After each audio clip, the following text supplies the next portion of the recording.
ایک بار حضرت صلی اللہ علیہ وآلہ وسلم لوگوں میں بیٹھے ان سے باتیں کر رہے تھے۔ اتنے میں ایک دیہاتی آپ کے پاس آیا اور پوچھنے لگا کہ قیامت کب آئے گی۔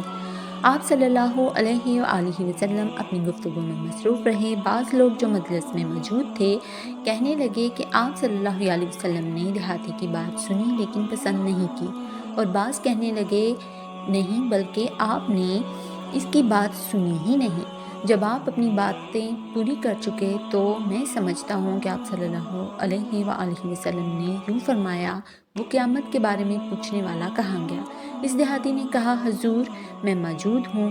آپ صلی اللہ علیہ وسلم نے فرمایا، جب امانت یعنی ایمانداری دنیا سے اٹھ جائے تو قیامت قائم ہونے کا انتظار کر۔ اس نے کہا، ایمانداری اٹھ جانے کا کیا مطلب ہے؟ آپ صلی اللہ علیہ وآلہ وسلم نے فرمایا کہ جب حکومت کے کاروبار نالائق لوگوں کو سونپ دیے جائیں تو قیامت کا انتظار کر۔ صحیح بخاری حدیث نمبر 59، کتاب علم کے بیان میں۔